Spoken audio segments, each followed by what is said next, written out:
ले एक मिनट बैठ, मैं तेरे लिए चाय का कह कर आता हूँ। यार मैं तो कहता हूँ रहने दो चाय को, जरूर तकलीफ देनी बहू को। यार चाय की कौन सी बात है, मेरी बहू बहुत अच्छी चाय बनाती है।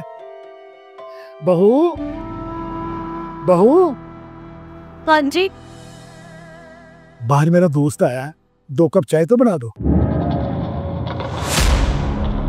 बाहर से जाके पिला दे अपने दोस्त को चाय। आपको नहीं पता इस टाइम में कितनी बिजी होती हूँ। बार बार चाय मुलाजमत समझ के रखा है मुझे, बताएं जरा।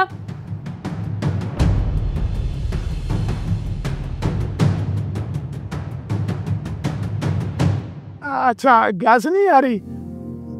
मुझे पता ही नहीं इस वक्त गैस नहीं आती, मेरा भी दिमाग खराब हो गया है। कोई बात नहीं, कोई बात नहीं।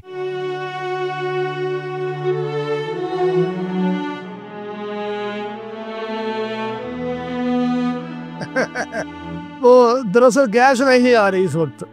मैंने कहा भी था रहने दे चाय। अस्सलाम वालेकुम। वालेकुम सलाम बेटा। कैसे हैं अंकल आप? ठीक हैं? मैं ठीक हूँ। बेटा इतना टाइम लगा दिया, जरा जल्दी घर आ जाया कर। तुम्हारी बीवी सारा दिन काम कर करके थक जाती है, बच्चे भी उसे बहुत तंग करते हैं, उसे वक्त दिया कर बेटा। जी अब्बा जी।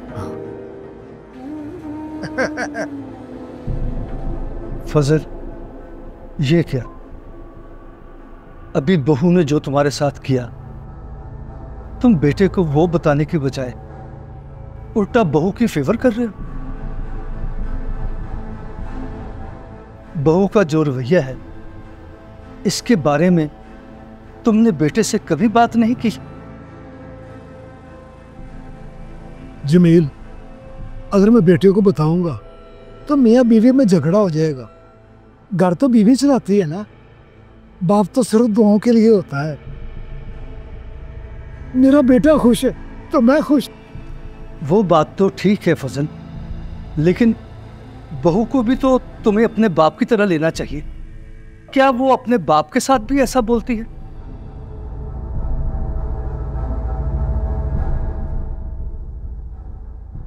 तुम्हें अपने बेटे को जरूर बताना चाहिए। फिर मैं आर्यन से भी पूछ लेता हूँ कि मुझे क्या करना चाहिए, तो आप ही बताएं। मुझे अपने बेटे को सब कुछ बता देना चाहिए, चाहे उनके दरमियान झगड़ा हो, या चुप रहूं कि मेरा बेटा खुश तो मैं भी खुश। आप कमेंट सेक्शन में जरूर बताइएगा। शुक्रिया।